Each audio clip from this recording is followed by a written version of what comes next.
Hello दोस्तों, budget 2025-26 में आपका स्वागत है दोस्त। तो हमारे देश की वित्त मंत्री निर्मला सीतारमण ने हमारे देश का बजट पेश की हैं।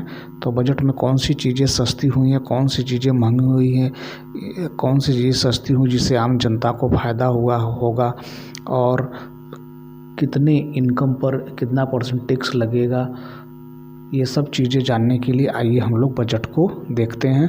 इस बजट में क्या चीज़ें रही हैं जो कि महत्वपूर्ण है, जो कि एग्ज़ाम के लिए महत्वपूर्ण है, वो सब भी हम लोग देखेंगे। तो आइए देख लेते हैं। पहले बजट क्या होता है दोस्त, बजट किसे कहते हैं।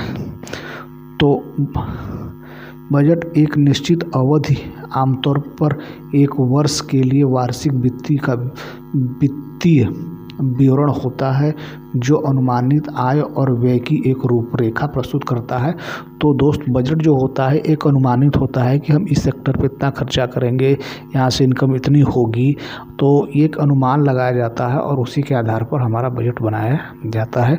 इसका उपयोग वित्तीय संसाधनों के प्रबंधन और संसाधनों के जुटाव, राजकोषीय समेकन आदि जैसे विशिष्ट लक्ष्यों को प्राप्त करने के लिए उपकरण के रूप में प्रयोग किया जाता है।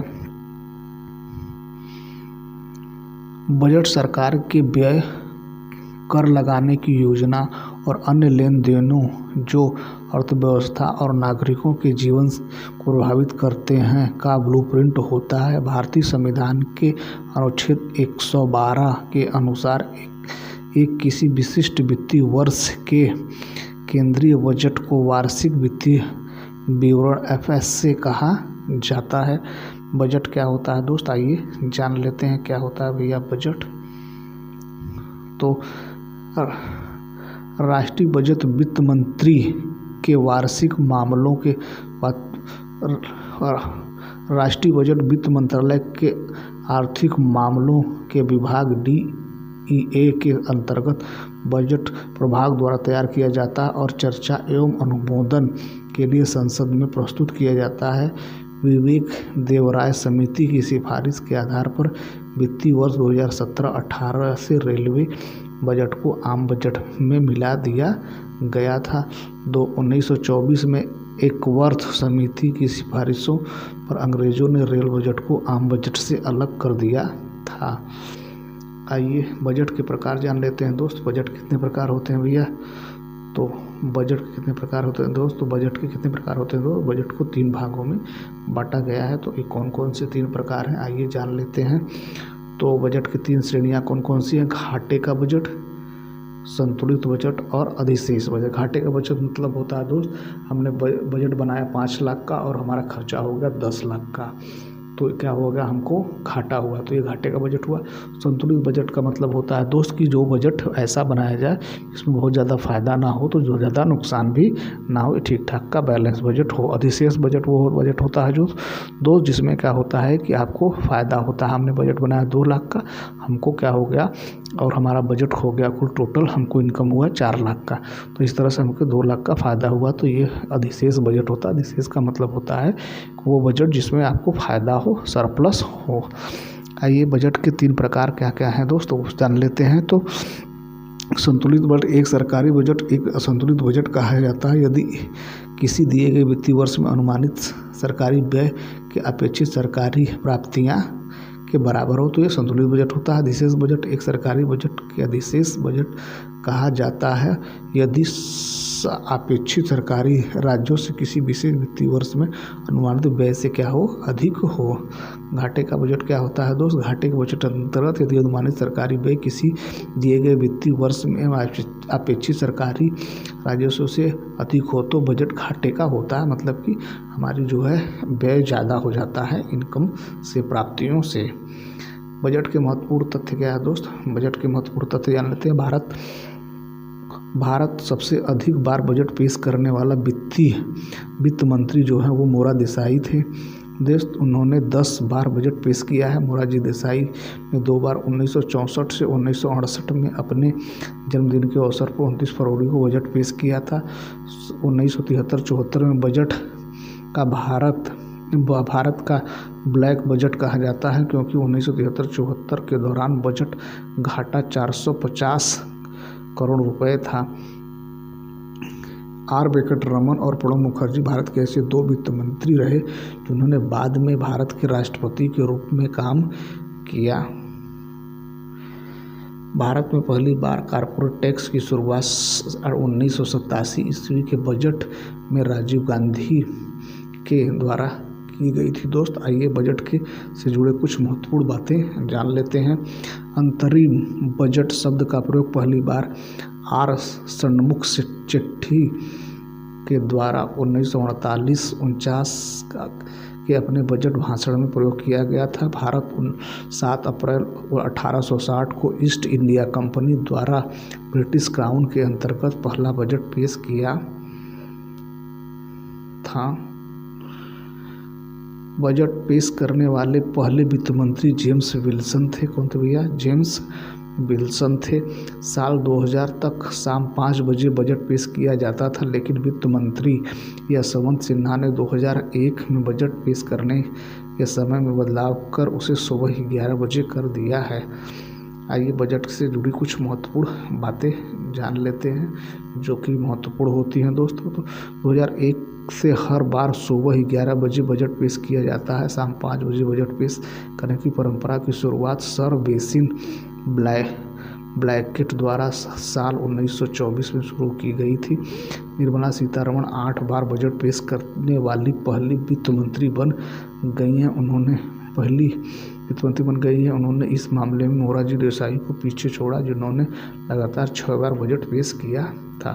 तो आइए जान लेते हैं दोस्त बजट 2025 के बारे में कि क्या चीज़ें कैसे कैसे रही हैं, क्या महंगी हुई है, क्या सस्ती हुई है, ये जानकारी हम आइए देख लेते हैं। तो आइए देख लेते हैं दोस्त केंद्रीय बजट 2025-26। केंद्रीय बजट 2025-26 तो केंद्रीय बजट 2025-26 में फोकस ज्ञान रहा।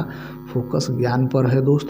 केंद्रीय वित्त मंत्री निर्मला सीतारमण ने संसद में देश का आम बजट पेश करते हुए कहा कि इस बार का बजट ज्ञान पर केंद्रित है। किस पे भैया? ज्ञान पर केंद्रित है। ज्ञान का अर्थ होता है गरीबी, युवा, अन्नदाता और नागरिक।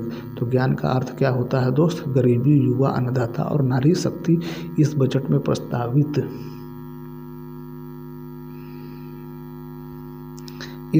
प्रस्तावित विकास उपाय 10 व्यापक क्षेत्रों में है, जिसमें गरीबों,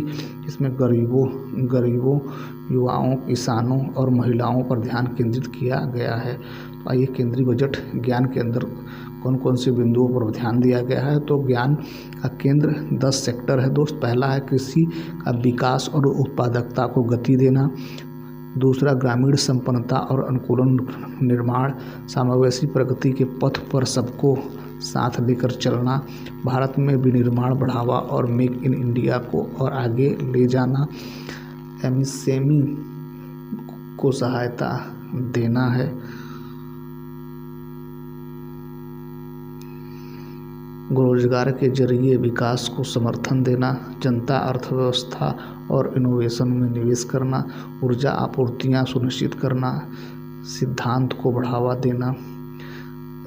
निर्यात को बढ़ावा देना, इनोवेशन को पोषित करना। आइए कुछ और प्रमुख बातें जान लेते हैं दोस्त बजट के बारे में। तो केंद्रीय बजट 2025-26 100 जिलों में प्रधानमंत्री धन ध्यान कृषि योजना शुरू की जाएगी। मोस्ट इम्पॉर्टेंट है दोस्त। 100 जिलों में प्रधानमंत्री धन ध्यान कृषि योजना शुरू की जाएगी। वित्त मंत्री सीतारमण ने बजट 2025-26 में प्रधानमंत्री धन ध्यान कृषि योजना शुरू करने की घोषणा की है। 1.7 करोड़ किसानों को इस योजना के जरिए मदद मिलेगी। इस योजना को राज्यों के साथ मिलाकर चलाया जाएगा दोस्त। इस योजना के अंतर्गत 100 जिलों को कवर किया जाएगा और ये ऐसे जिले होंगे जहां का पर उत्पादन कम होता है। आइए और कुछ प्रमुख बातें जान लेते हैं भैया। केंद्रीय बजट 2025-26 जल जीवन मिशन को वर्ष 2028 तक बढ़ाया गया है। केंद्रीय वित्त मंत्री निर्मला सीतारमण ने बजट 2025-26 में जल जीवन मिशन को वर्ष 2028 तक बढ़ाने की घोषणा की है दोस्त। जल जीवन मिशन को 2019 में शुरू किया गया था मित्र। असम में 12.7 लाख मीट्रिक टन वार्षिक क्षमता वाला एक संयंत्र। वित्त मंत्री निर्मला सीतारमण के बजट 2025-26 में यूरिया आपूर्ति को बढ़ाने के लिए असम के नामरूप में 12.7 लाख मीट्रिक टन की वार्षिक क्षमता वाला एक संयंत्र स्थापित करने की घोषणा किया है भैया। आगे देखते हैं दोस्त। 12 लाख की सालाना कमाई पर कोई टैक्स नहीं दिया जाएगा। मतलब दोस्त कि अगर आपकी इनकम सालाना 12 लाख रुपए है तो आपकी टैक्स के दायरे में नहीं आएंगे। बजट 2025-26 में यह घोषणा की गई है कि अब 12 लाख की सालाना कमाई पर कोई भी टैक्स की आवश्यकता नहीं है, देने की आवश्यकता नहीं है कोई भी टैक्स देने की सरकार को। आप अगर 12 लाख तक इनकम है तो आप सरकार को कोई भी टैक्स नहीं देंगे। आयकर अधिनियम की धारा 87A के तहत छूट सीमा में वृद्धि की घोषणा की है। छूट की सीमा 7 लाख से बढ़ाकर 12 लाख रुपए तक कर दी गई।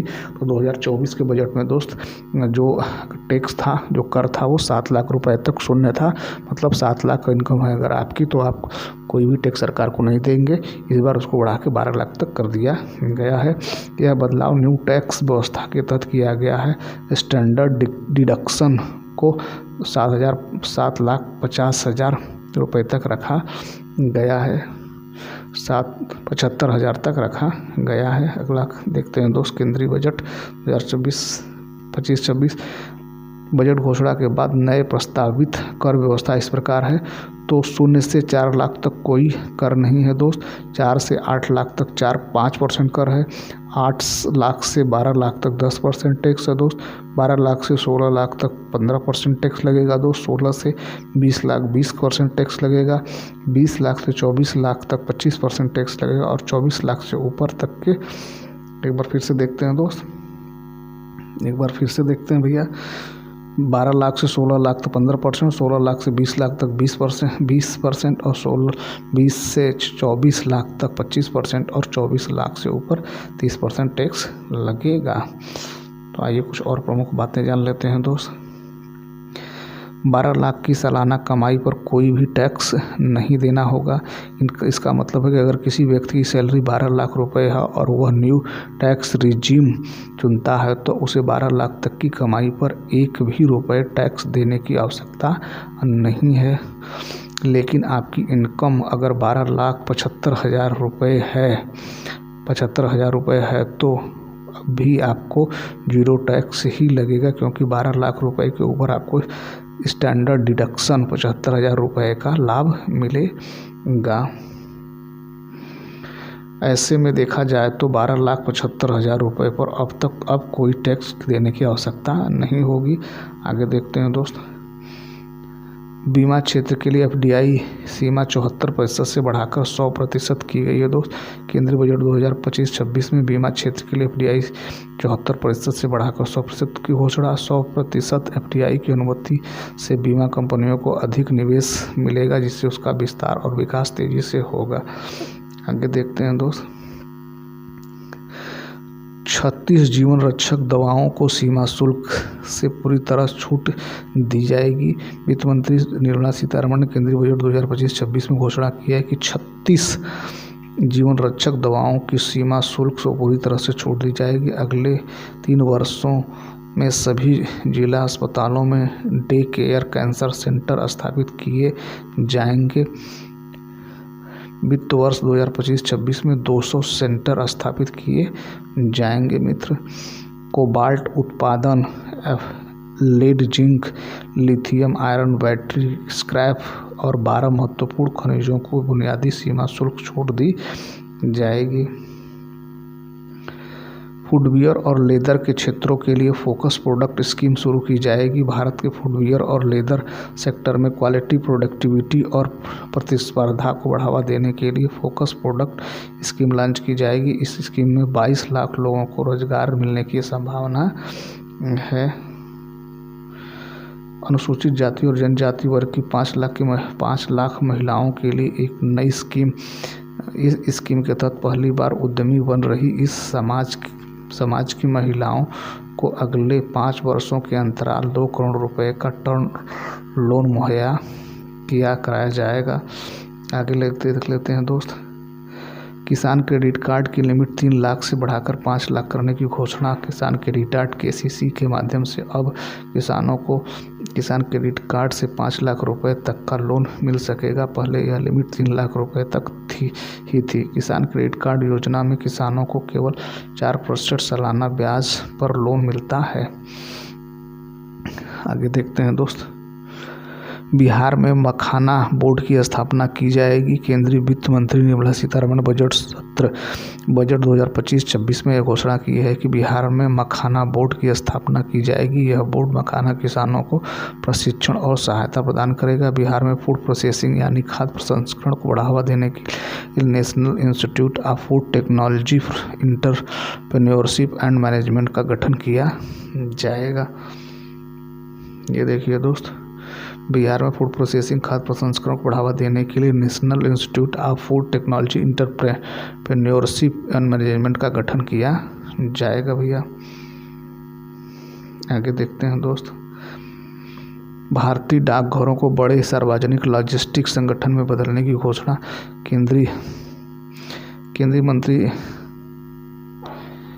मंत्री निर्मला सीतारमण ने बजट 2025-26 में यह घोषणा की है कि भारतीय डाक को 1,50,000 ग्रामीण डाकघरों के साथ एक बड़े सार्वजनिक लॉजिस्टिक संगठन में बदला जाएगा।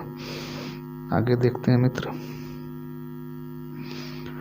IIT इंफ्रास्ट्रक्चर में विस्तार। वित्त मंत्री सीतारमण ने 2025-26 IIT पटना का विस्तार करने की घोषणा की है। साथ ही यह भी बताया है कि भारत के 5 प्रमुख IITs में अतिरिक्त इंफ्रास्ट्रक्चर बनाया जाएगा ताकि शिक्षा और शोध के क्षेत्र में और अधिक क्षमता और अवसर प्रदान किए जा सकें। और आइए देखते हैं दोस्त। बिजली क्षेत्र को सुधार। बिजली वितरण और ट्रांसमिशन को मजबूत करने के लिए बड़े सुधारों की घोषणा की गई है दोस्त। शहरी विकास, शहरों में पुनर्निवास और जल स्वास्थ्य सुधार के लिए 1 लाख करोड़ रुपए का अर्बन चैलेंज फंड शुरू किया जाएगा। कैंसर देखभाल सुविधाएं। बिहार समेत देश भर में जिला अस्पतालों के अगले 3 वर्षों 200 टेक केयर कैंसर सेंटर खोले जाएंगे दोस्त। चिकित्सा शिक्षा विस्तार। MBBS की 75,000 सीटें बढ़ाई जाएंगी। 5 IIT में 6500 से अधिक सीटें बढ़ा दी जाएंगी।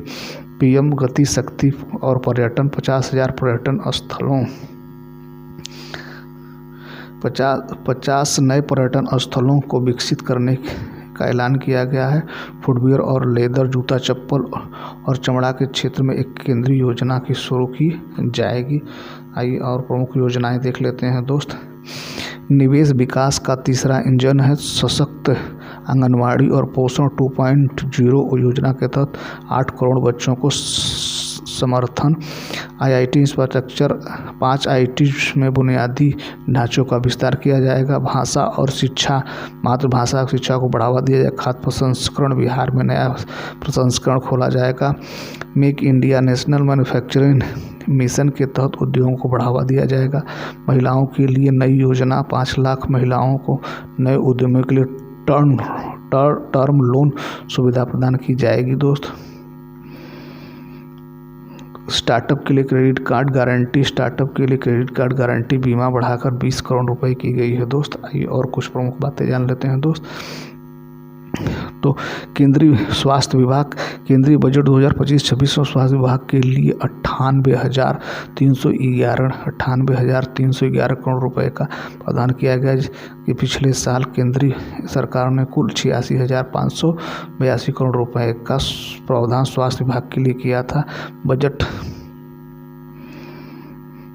बजट आयुष्मान योजना के लिए 9,406 करोड़ रुपए का प्रावधान किया गया है, जबकि आयुष्मान भारत हेल्थ इंफ्रास्ट्रक्चर के लिए 4,200 करोड़ रुपए आवंटित किया गया है।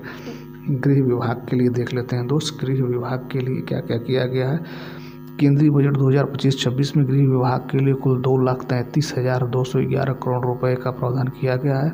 पिछले बजट यानी 2024-25 की बात की जाए तो बजट का आवंटन करीब 2,20,000 करोड़ रुपए के आसपास था। गृह विभाग ने बजट के तहत जम्मू कश्मीर और लद्दाख जैसे केंद्रशासित प्रदेशों को भी ग्रांट दिया जाता है। ये देखिए, अगला देखते हैं दोस्त। अगला राष्ट्रीय परमाणु ऊर्जा मिशन। तो ऊर्जा क्षेत्र में परमाणु ऊर्जा को बढ़ावा देने के लिए केंद्रीय सरकार ने राष्ट्रीय परमाणु ऊर्जा मिशन की घोषणा की, जिसमें 2047 तक कम से कम 100 गीगावाट परमाणु ऊर्जा उत्पादन का लक्ष्य है। इसके लिए सरकार 2,000 करोड़ अब 20,000 करोड़ रुपए की लागत से शोध एवं विकास केंद्र स्थापित करेगी, जो स्मॉल मॉड्यूलर रिएक्टर का पर काम करेगा। परमाणु ऊर्जा अधिनियम और परमाणु क्षति हेतु दीवानी प्रदान करेगा। अगला देखते हैं दोस्त। मत्स्य पालन को बढ़ावा की घोषणा। वित्त मंत्री ने सीतारमण ने 2025-26 बजट में अंडमान निकोबार और लक्षद्वीप में टिकाऊ मत्स्य पालन को बढ़ावा देने की घोषणा की है। केंद्र सरकार ने समुद्री संसाधनों को संतुलित उपयोग सुनिश्चित करने के लिए सी फूड निर्यात को बढ़ाने की नीति बनाएगी। दालों की निर्भरता हासिल करने के लिए 6 साल का मिशन। तो बजट 2025-26 में भाषण में दालों में आत्मनिर्भरता हासिल करने के लिए 6 साल के मिशन की घोषणा की है, जिसमें तुअर, कबूतर, मटर, उड़द, काला चना और मसूर पर विशेष ध्यान दिया गया है दोस्त। आइए और कुछ बातें जान लेते हैं दोस्त। गिग कामगारों के लिए पहचान पत्र। तो आज के दौर में food delivery, cab driver, freelancer, logistic और ऑनलाइन सेवा लाखों लोग गिग कामगार के रूप में काम कर रहे हैं। केंद्र सरकार ने गिग कामगारों के लिए योजना लेकर आई है, जिसमें उन्हें ई श्रम पोर्टल पर पंजीकृत करके पहचान पत्र दिया जाएगा। इसके साथ ही पीएम आरोग्य योजना के तहत स्वास्थ्य सुविधाएं दी जाएगी। लगभग 1 लाख गिग कामगारों को इसका लाभ मिलेगा। 1 करोड़ कामगारों को इससे फ़ायदा मिलेगा। आगे देख लेते हैं दोस्त। 5 national centre of excellence for skilling की भी स्थापना make for India, make for the world विनिर्माण के लिए 5 national centre of excellence for skilling की स्थापना की जाएगी दोस्त।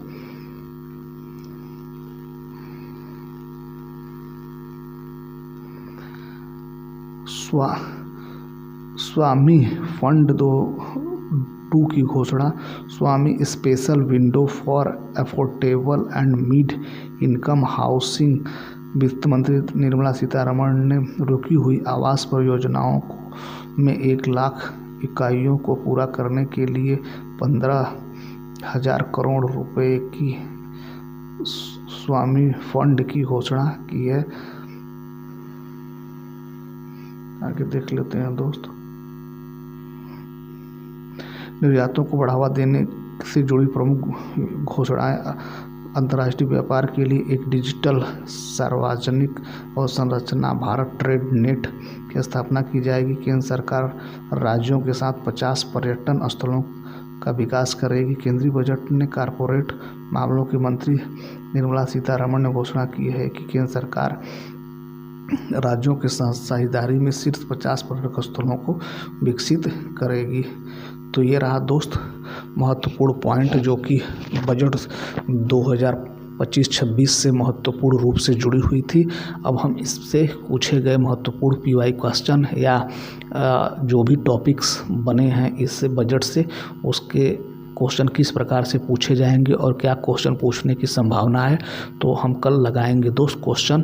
तो ये रहा आज का वीडियो जो कि बजट पे आधारित है। तो कल के वीडियो में हम लोग ले आएंगे बजट 2025-26 के महत्वपूर्ण क्वेश्चन।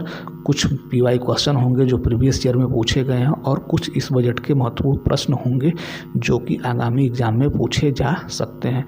तो आज का video thank you so much watching this video.